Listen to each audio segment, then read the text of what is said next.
Fresh motherfucking city. 26. West side. High Point. For life. For real. Point Side Gangsters. PSG. Representing the Falls. Okay. And then you say that you guys wasn't Hoovers, you guys wasn't what Deuces or what else? We was Union. none of that. None of that. But see, the thing was the difference. The difference about us was we, being from West Seattle, you on your own island. You're way away from everybody. You go over to the South End runs straight. You take Martin Luther King Rainier, whatever, you go to the Central District. So that's, you know, the whole nother island is being over where I was from. And didn't have no problems with nobody, but we represented and we held down where we was at. We break bread with anybody, you know, but give respect, get respect. Go anywhere in Seattle, go anywhere, everywhere in them West Seattle ends. And it is what it is. It wasn't about no, I don't like him because he this, I don't like it. I don't know him. And if I did know him, I know him from high school, I know him from playing sports, I know him from something like that. So let's get along, you know? And that's what it was. Yeah, because when I got here in '92, I wasn't really into the gang, like Bloods and Crips and everything. That was like different for me. Did you get sucked into that? No. Like when you came here, and then because everybody once upon a time was, they was claiming something. So I claimed High Point. Still claim High Point. There was no need for me to claim nothing but what I knew. I don't care what color you wear. We all bleed the same. Our blood's still the same color. Money's the same color, you know? And so, sucked into something that I knew nothing of, it didn't make sense to me. Why would you be upset because this dude wears red? Why would you be upset because this dude wears blue? And a lot of these cats don't know the origins or know where it really started from as far as being a Blood or a Crip, you know? And their whole foundation of what they were about is something totally different from where cats took it. You know, I don't know where it's at today really, but I don't have no problems. I don't see no disparity in each man. You know, a man, you give respect, you get respect, and that's what my principles of what I live by. Treat everyone equally, you know, period, point blank. Yeah, because it was kind of like an epidemic at one point in time. Everybody was something at one point in time, part of some kind of gang. You know, and that's why I asked you that, about the gang situation, because it was real. It was hectic. It was hectic. See, there has been times where we did have an issue with my union brothers, and I call them my brothers because out of that it grew to be a love for them, for what they was doing and what they was representing. You know, one of them ended up moving up into the community, and we embraced him and we welcomed him and welcomed his homeboys, and come to find out we had ties, a couple of them, we had ties from our parents and uncles from before, way back in the day. Me coming from Kansas and my dudes coming from Oklahoma City, you know. But the thing is, being able to go to by the Seattle, whatever the case is, whatever it is, Black Festival, whatever it is, and you being 10 or 11 of you walking through the crowd with 40 Bloods over here, 30 Crips over there, 50 BGDs over here, and they standing around looking at each other, mean mugging everybody, and you have an opportunity to go because somebody in your crew knows, or a few of you know some of the Bloods. You say what's up to the Bloods. You say what's up to the Crips. You say what's up to the BGDs. That's respect.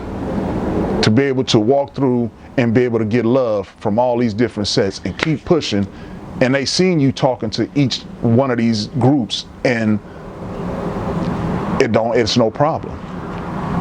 Give respect, you get respect. Period, point blank. Accept me for who I am and where I'm from, you know, and that's what it is. Yeah, I like that. That was dope. Like you said, the festivals and everything like that is really where you would see things. You know, if you showed up to one of those and you know that this gangster shit out here in Seattle is real, it's real. You know what I mean? Because some people come out here and be like, "Oh man, no, you get your head knocked off out here, man." Especially during those times, you know. Yeah, you know? Yeah. It was real chaotic. You know, so that's why I asked you. You know, did you have any kind of affiliation? Because it seemed like it was just everywhere during the '90s. It was just like you couldn't run away from it. Yeah, but when you do things and you handle yourself in a certain manner, it don't matter, because they're gonna see that you ain't with that BS, and you gonna do what you gonna do. Push come to shove, shove come to push. Hey, these guys is on some real, and it's only a handful, but they gonna make sure that they able to do what they got to do to maneuver and to get through, and not step on nobody's toes, but not let nobody step on their toes. So back to a positive note. What are you doing for yourself right now, brother? What's going on in your life right now? What are you doing? I'm rebuilding myself. You know, it's some things that that people may not understand, you know, and that's the thing about when you look at me, you see, oh, glass is square. I like that. I am a square, you know.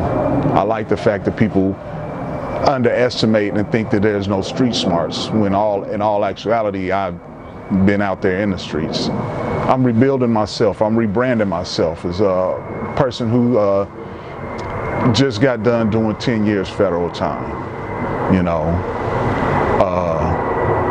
I've been out 2 years on July 11th. It gave me 5 years paper, but I'm off of paper after 15 months. How did you do it? By doing what you're supposed to, you know. I ain't got no time I don't have another one in me, so I just work, you know. Started off doing a few different things, driving this, that, and the other. Now I got a new number. The old number, 382-48086, that's a federal number. That's dead. New number, 300-63234, City of Seattle employee. And that's what I'm about, you know. Got some plans to start a couple of nonprofits, you know. It's just a matter of getting the right time and, you know, finding the right people to align with to make sure that they want to be a part of this movement. But other than that, living it, loving it, and enjoying it. Okay. You know, working on a clothing line, you know. So you want to throw any plugs on any of your stuff that you're doing? You got any plugs? You got the Prison Families Outreach, you know. You got the Drive Outreach, and then you got the Ball Peen clothing line. See your own creation, be your own creation. You know, we're all created as co-creators.